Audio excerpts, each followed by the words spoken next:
अभी कुछ दिन पहले पता है एक बच्चा मिला आर्जियन सेंटर के बाहर अपने, सर मेरा अभी भी सिलेक्शन हो सकता है क्या?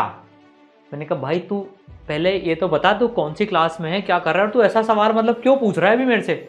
सर मैं क्लास 11th में हूँ।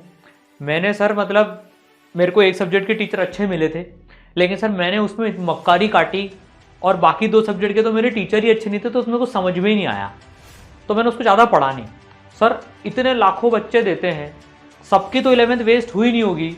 सर मेरे क्या अभी भी चांसेस बचते हैं क्या कि मैं जेई में एक सीट भी मिल जाए? सर टॉप रैंक का तो सर मैंने सपना ही छोड़ दिया है, टॉप 100 500 तो छोड़ो सर, मेरे को तो एक सीट भी मिल जाए।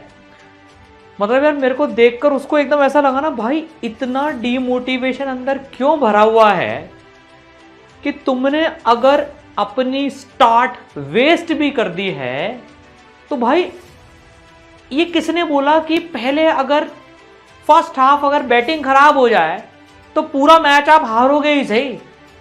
भाई अभी तो यार 6 महीने बीते हैं, तूने कब तैयारी स्टार्ट करी थी? अप्रैल मई जून में तैयारी स्टार्ट करी होगी ना 10th के बाद में। एग्जाम तो अभी 1.5 साल के बाद में है। 1/4 टाइम में ही अगर हम इतनी निराशा से काम करेंगे तो वैसे भी तुम अगर ये सोच के बैठे हो मेरी तो सीट गई, तो पता है भगवान सुनते रहते हैं, वो तथास्तु बोल देंगे ठीक है बेटा तूने खुद ने मान लिया है तो दूसरों को आशीर्वाद दे रहा है कि तुम्हारा सिलेक्शन हो मेरा नहीं हो तो ठीक है, लेट इट बी। अबे अगर ऐसे तेरी तरह सोचने लग जाते ना तो ना ये आयुष अपनी 11th बर्बाद करने के बाद में आज आईआईटी बॉम्बे में बैठा होता, ना ये पंकज महाराज हमारे अपनी 11th बर्बाद करने के बाद, ये तो हिंदी मीडियम से था बेटा, इसने तो इंग्लिश मीडियम का 12th में इंग्लिश मीडियम में पढ़ाई करी, पेपर भी इंग्लिश मीडियम में दिया। अब सोच के देखो 8 महीने की तैयारी के बाद ये आईआईटी दिल्ली बैठा है, ये आईआईटी बॉम्बे बैठा है। तो यार भाई अगर ये लोग भी ऐसा सोच लेते ना तो ना आज इनकी कहानी यहाँ पर बनती और ना ये जीवन में कुछ अचीव करने की शक्ति रख पाते। भाई एक चीज आज मेरे को ईमानदारी से कमेंट में लिख के दे देना, ऐसा नहीं कि सर ने बोला इसलिए, अगर मन से इच्छा हो ना तो ही लिखना। मैंने मेरी स्टार्ट वेस्ट कर दी, मैं एक्सेप्ट कर रहा हूं उसको, लेकिन उससे बड़ी बात होती है मैं रीस्टार्ट करूंगा। भाई एक ड्रॉपर जो है 10 महीने में पूरी 11th प्लस 12th पढ़ के फोड़ देता है जब आईआईटी जेई, तो भाई तेरे पास तो अभी 18 महीने बचे हैं, तुम क्यों नहीं कर सकते? तो भाई सबसे पहले तो है ना अपना ये जो है ना मतलब ये क्या वो कहते हैं ना, क्या मुर्दों की तरह से पड़े हुए एकदम डीमोटिवेटेड होकर, पहले तो अपने अंदर जोश जगाओ भाई। बिना उत्साहित मन के, बिना मोटिवेटेड मन के कोई एम अचीव नहीं हो सकता। अगर तुमने अपने हथियार ही डाल दिए ना तो कोई भी ताकत दुनिया की तुम्हें नहीं पहुंचा सकती। सबसे पहले अपने हथियार मन को जगाओ, है ना, और मेरे को कमेंट में लिख के बताना I will restart, I will restart, I will restart, और पूरे मन से आवाज आए ना, ईमानदारी से करना चाहते हो तो ही कमेंट में लिखना। ऐसा नहीं कि सर को खुश करने के लिए हमने कमेंट में लिख दिया कि ठीक है मेरा काम हो गया, मत लिखना था, मुझे नहीं चाहिए तुम्हारा कमेंट। आई विल रीस्टार्ट सिर्फ तभी जब पूरे मन से मैंने सोच लिया आई विल रीस्टार्ट। उस शक्ति को पूरा संचित करके इकट्ठा करके मन में देखो कैसे फोड़ के दिखाते हैं, मचा के दिखाते हैं, तुम्हारी स्टोरी बनेगी। देखो ये एक बच्चा था जिसने शुरू में फेलियर का स्वाद चखा। भाई तुम तो ब्लेस्ड हो, तुम्हें पता है क्या नहीं करना है। अब क्लास 12th में तुम्हें ये सब चीजें पता है क्या नहीं करना है, तुमने जल्दी ही फेलियर चख लिया है, बधाई हो, मैनी मैनी कॉन्ग्रेचुलेशंस। भैया जो जल्दी फेलियर चख लेता है ना और जो जाग जाता है वापस, वो इतना तगड़ा बाउंस बैक करता है कि उसको कोई रोक नहीं सकता है। लास्ट ईयर की बात बताता हूँ यार, जो अपने प्रहार में ऑनलाइन ऑफलाइन इतने बच्चों के एग्जाम बताता हूँ जो लास्ट ईयर अपनी 11th बर्बाद करके आए थे ना। मैं इस वीडियो में देखो पूरा तुम्हें एक 30-100 रूल भी बताऊंगा कि तुम्हारी बर्बाद भी हो गई है, मीडियम भी है, कुछ टॉपिक्स वीक भी हैं, तो ये बहुत तगड़ा रूल है, इससे तुम 30% टाइम में ही वापस से सारा कैचअप कर लोगे। फिर कौन कौन से 11th के टॉपिक्स हैं जो 12th में प्री रिक्वायर्ड हैं वो बताऊंगा, और कौन से ऐसे 11th के टॉपिक्स हैं चैप्टर्स के चैप्टर्स जो तुम्हें छूने की भी जरूरत नहीं है। 12th में उनका मतलब 5% से कम ही आता है, अगर आता भी है तो, है ना। तो ये सब मैं तुम्हें बताने वाला हूं, उसको कॉपी पेन लेके नोट कर लेना यार, ऐसे छोड़ना मत, वीडियो तभी तुम्हारे लिए हेल्पफुल रहेगा। तो यार जो अपन बात करने वाले हैं ना भाई, जो पिछले साल जो बच्चे आए थे ना, पता है उन्होंने आई विल रीस्टार्ट बोला लेकिन उन्होंने उसको करके भी दिखाया। पता है पूरी 11th और 12th उन्होंने पढ़ी, 10 महीने के अंदर अंदर में आज सिलेबस खत्म हो गया है उनका पूरा, 11th भी खत्म हो गई है, 12th भी उन्होंने खत्म कर ली है और अब वो रिवीजन कर रहे हैं जेई मेन फर्स्ट अटेम्प्ट के लिए। 2 बार रिवीजन करके फोड़ के दिखाएंगे उसको। सर ये कैसे हुआ? देखो यार, ऑब्वियसली फैकल्टीज ने 4-4 क्लासेस ली, डेली 4-4 क्लासेस ली, तब जाकर 12th पूरी हुई और 11th भी पूरी हुई। ये बहुत बड़ी बात है। और उन बच्चों ने पूरे 10 महीने 11 महीने 4-4 क्लासेस करने का दम लगाया और अपनी 11th वेस्ट को स्टेटस कन्वर्ट कर लिया 11th स्ट्रॉन्ग में। और जो बच्चे यार 80-90 नंबर ही ला रहे थे 300 में से जेईई मेन के टेस्ट में, एडवांस में हालत एकदम पतली थी, वो यार आज बच्चे 200-250 तक नंबर लेके आ रहे हैं अपने जेईई मेन के टेस्ट में अभी, और जे एडवांस में भी अलग लेवल पे फोड़ रहे हैं। तो यार ऐसे कोई हैरी पॉटर की छड़ी नहीं है, आबरा का डाबरा उबड़े बड़ा बड़ा बाबा और हो गया तुम्हारी 11th स्ट्रॉन्ग। उसके लिए पुरुषार्थ लगता है, इंस्टीट्यूट का भी लगता है, बच्चे का भी लगता है, वो करके दिखाएंगे अपन। देखो बुरी की बुरी बात, और इस तरह से अपना भी नाम इनमें आएगा और तुम यार लाइफ में इतने कॉन्फिडेंट हो जाओगे ना कि यार एक बार मैंने फेलियर चल गया ना, उससे मैं कैसे बाउंस बैक करके मैंने फोड़ के दिखाया। तो यार ये 30-100 रूल क्या है? 30-100 रूल ये कहता है बच्चों, पता है 11th के अगर हम सारे टॉपिक्स को देखें ना तो सिर्फ पता है 20-30% ही ऐसे टॉपिक्स हैं जिनकी रिक्वायरमेंट आपको क्लास 12th के लिए प्री रिक्विजिट है। मतलब मैंने 30% तो बहुत मैक्सिमम बोल लिया, बाकी 70% 11th ऐसी है जो बिल्कुल इंडिपेंडेंट है, आपको उसकी जरूरत 12th में पड़ेगी ही नहीं। तो इसमें हमें बहुत इंटेलिजेंटली चलना है। ऐसा नहीं है कि मैं पहले पूरी 11th करूंगा फिर मैं 12th स्टार्ट करूंगा, ये गलती बिल्कुल भी मत करना। अगर ये गलती कर ली तो भैया 12th इतनी लेट खत्म होगी, वो फालतू में बोर्ड का प्रेशर आ जाएगा, ना तो फिर जेईई मेन कर पाओगे ना बोर्ड ढंग से कर पाओगे, फिर जेईई मेन 2 को टारगेट करना पड़ेगा। नहीं, ऐसे नहीं आती है। तो 30-100 रूल को फॉलो करेंगे, पहले वो 30% सब टॉपिक्स करेंगे और वो भी सीक्वेंस वाइज। ऐसा नहीं हो 30% की रिक्वायरमेंट ही सारे चैप्टर्स में लगती नहीं, उसको भी बहुत इंटेलिजेंटली प्लान करना होता है। तो यार मैं आपको चैप्टर्स की लिस्ट बताने वाला हूँ। एनके सर ने उसको इतना ब्यूटीफुली प्लान करा है ना, चाहे वो ऑनलाइन हो चाहे वो ऑफलाइन हो। देखो यार एक बात बताता हूँ, मोस्टली जगह क्यों 11th वापस से नहीं पढ़ाई जाती, क्योंकि उसमें यार फैकल्टीज डबल लगती हैं। ऐसा नहीं है ना कि यार 12th की फैकल्टीज तो 12th फैकल्टीज बढ़ा रही हैं, अब चौथा पीरियड भी खोलना पड़ता है, कई बार 3.5 कई बार 4 क्लासेस लगानी पड़ती हैं, उसमें इंस्टीट्यूट्स की कॉस्ट बढ़ती है यार। क्योंकि देखो यार फैकल्टीज लगेंगे तो कॉस्ट तो बढ़ेगी ही सही, लेकिन यार जब ठाना है ना कि हाईएस्ट सिलेक्शन रेशियो इस बार वापस से लाना है, पिछले 4 साल से तो आ ही रहा है, तो ये सब करना ही है और करके रहेंगे। और बच्चों ने जो साथ दिया ना यार, मतलब दिल खुश हो गया देखकर। मतलब यार मैं क्या बताऊं, इतनी मेहनत करी उन्होंने, रियल में बाउंस बैक करा। जो पहले गलती करी 6 महीने, वो अब अगले 12 महीने उन्होंने बिल्कुल भी नहीं दोहराई, मतलब मचा दिया उन्होंने यार। तो यार वो 30% टॉपिक्स कौन से हैं, अपन एक एक सब्जेक्ट वाइज बात कर लेते हैं। देखो फिजिक्स में है ना, ये फिजिक्स के चैप्टर्स और उनके आगे कौन से टॉपिक्स हैं, मैं पर्टिकुलर टॉपिक्स की बात भी कर रहा हूँ यहाँ पर, जो तुम्हें रिक्वायर्ड होंगे 12th के लिए। यूनिट डायमेंशन की बात करें तो ऑलमोस्ट पूरा चैप्टर है सबका अच्छा ही रहता है, डायमेंशन कैलकुलेशन करनी आनी चाहिए है ना। वेक्टर्स में basics of vector, components, addition subtraction और डॉट प्रोडक्ट काम आएगा तुम्हारे, ठीक है ना, जो कि वर्क और एनर्जी में तुम यूज करते हो। काइनेमैटिक्स में 3 इक्वेशंस का एप्लीकेशन आ जाना चाहिए और बेसिक प्रोजेक्टाइल आ जाना चाहिए एक, है ना। न्यूटन्स लॉ ऑफ मोशन में free body diagram is very important, है ना। वो कोई बहुत ज्यादा कंस्ट्रेंट मोशन, इन सबके बहुत टफ सवालों की जरूरत नहीं, वो स्टैंड अलोन है ना, उनकी जरूरत नहीं। और जो तीनों लॉज हैं, मेनली तो सेकंड लॉ है, वो ढंग से अप्लाई करना आना चाहिए। फ्रिक्शन में स्टैटिक और काइनेटिक फ्रिक्शन के बेसिक्स आने चाहिए, मतलब तुम्हें वो 2 ब्लॉक 3 ब्लॉक प्रॉब्लम वो सब की जरूरत नहीं पड़ने वाली है ना 12th क्लास के सिलेबस के लिए। मैं ये नहीं कह रहा हूँ जे एडवांस में नहीं जरूरत पड़ेगी, वहां पड़ेगी, लेकिन अभी हम बात करें 12th के लिए क्या प्रीरिक्विजिट है। सर्कुलर मोशन के बेसिक्स आने चाहिए। वर्क और एनर्जी में वर्क एनर्जी थ्योरम अप्लाई करना आना चाहिए, वो इलेक्ट्रोस्टैट में बहुत काम आएगा, है ना, ठीक है। फिर सेंटर ऑफ मास में कैलकुलेशन सीएम और मोमेंटम कंजर्वेशन, ये काम आता है। रोटेशन में कुछ जगह moment of inertia, torque, basics of CRTM, ये काम आएगा। और थोड़ा सा एसएचएम की प्रॉब्लम्स, अपने थोड़ा सा एसएचएम का भी पार्ट अगर मैं बोलूं तो वो थोड़ा सा काम आएगा। फिजिक्स में इतने में तुम्हारा काम हो जाएगा। अब इनको भी सिस्टमैटिक तरीके से करोगे तो बेटर ढंग से होएगा। अगर हम केमिस्ट्री की बात करें तो स्नैपशॉट भी खींच सकते हो। तो ये केमिस्ट्री के चैप्टर्स और उनके सब टॉपिक्स मैंने यहाँ पर लिख दिए हैं, इनको ग्रेजुअली इंप्रूव कर लेना, ये बहुत रिसर्च्ड लिस्ट है, ठीक है। फिर अगर मैं मैथ्स की बात करूं तो जो मैथ्स के टॉपिक चाहिए, मैथ्स में बहुत ज़्यादा नहीं है, लेकिन जो ये टॉपिक्स लिखे हुए हैं इनको तो बेयर मिनिमम अपन कर ही लें, ठीक है। तो स्नैपशॉट खींच लो, ठीक है। ये वो टॉपिक्स हैं जो तुम्हारे 12th में काम आने वाले हैं। अब इनको कैसे करना है, अब देखो, अब इनको भी ऐसे नहीं करना है।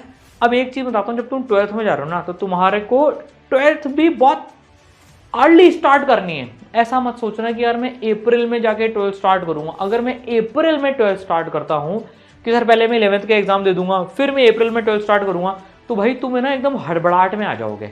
अभी as early as possible start होनी चाहिए। अब यार कैसे इन बच्चों ने इंप्रूव करी ना, ऑनलाइन पढ़ के या ऑफलाइन पढ़ के, उसके बारे में आपको बता दूं। देखो, अपना एक कोर्स है आयुष प्रहार के नाम पे, आयुष के नाम पर अपन ने इसको रखा है, जिसमें बच्चों आप पूरी 11th और पूरी 12th पढ़ोगे। देखो मेरे को एक बात और बतानी है, चलो उससे पहले इसका थोड़ा सा डिस्कशन कर लेते हैं कि इस कोर्स में बच्चों आप ऐसा मत समझना कि हमारी पहले पूरी 11th होगी फिर पूरी 12th होगी, नहीं। जैसा कि मैंने आपको बात बताई थी बच्चों, अपन इसको पैरेलल में करेंगे। पता है, जिन बच्चों ने इस बार फोड़ दिया ना एकदम, मैं जैसे एक बच्चे की बात बताता हूं आपको, उसके पहले जब वो 11th के बाद आया था तो समथिंग 80 नंबर आ रहे थे, और अब वो बच्चा अभी जब उसने पूरी 11th और 12th कर ली और अभी उसका एग्जाम है कुछ टाइम के अंदर में, 2026 में भी उसका एग्जाम है, वो 240-250 नंबर लेके आ रहा है। तो यार इन बच्चों ने कैसे इंप्रूव किया।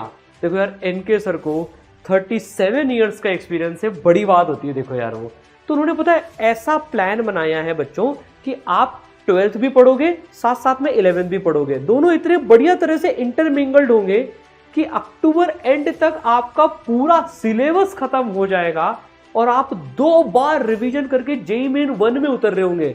जैसे जिन बच्चों का भी एग्जाम है, जिन्होंने पहले ये जो 11th के बाद इस कोर्स को ज्वाइन किया था, वो भाई दूसरा रिवीजन कर रहे हैं अभी।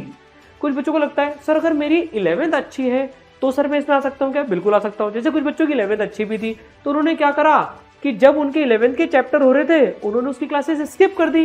लेकिन मैं आपको एक बात और बताता हूँ बच्चों आपको कि आप देखो जेईई एडवांस या मेन की बात करें तो उसमें 11th और 12th दोनों आती है। आपको 11th भी एग्जाम में तो देनी है ही सही। तो पता है जब आप 6 महीने डाउन द लाइन, अब सितंबर अक्टूबर की बात करो तो पता है जब आपको लगेगा कि यार मैं 12th पढ़ रहा हूँ, मुझे 11th भी पढ़नी है, तब सबसे इंपॉर्टेंट लगता है कि यार 11th तो मेरी छूट ही गई, तो आपको 11th रिवाइज करनी पड़ेगी सही। अच्छा बताओ क्या बेटर है, आप खुद से फाइट मार मार के 11th में जूझ रहे हो या टीचर्स आपको साथ बिठा के जैसा कि इस कोर्स में करेंगे, आपको पूरी 11th पढ़ाएंगे और रिवाइज करवा देंगे 12th के साथ में। भाई देखो यार, मैं अगर खुद से रिवीजन करता हूं तो यार वो इतना एफिशिएंट नहीं हो पाता है। मैं खुद से पढ़ता हूं क्योंकि हम तो यार प्रोक्रेस्टिनेट करने लग जाते हैं, है ना। टाइम निकलता जाता है, कर लूंगा, कब एग्जाम आ जाता है पता ही नहीं पड़ता। तो ये बहुत ही जबरदस्त चीज होती है कि आप टीचर के साथ बैठ के ही 11th भी साथ में कर रहे हो। देखो जनरली काफी सारे इंस्टीट्यूट्स में 11th क्यों नहीं पढ़ाई जाती है, उसका एक कारण जो रहता है कि भाई आपको 11th पढ़ाने के लिए एक टीचर का सेट लगाना पड़ता है। भाई उसमें कॉस्ट लगती है, ऐसा तो नहीं कि अपने आप हो जाती है। लेकिन आपको 1 साल की फीस में ही बच्चों यहां पर पूरी 11th और 12th पढ़ने का मौका मिलेगा।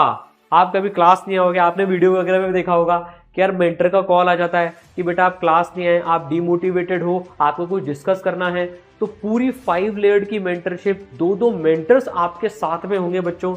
और इस बार इसमें एक एडिशनल चीज भी है, सरप्राइज भी आपके लिए डाला है।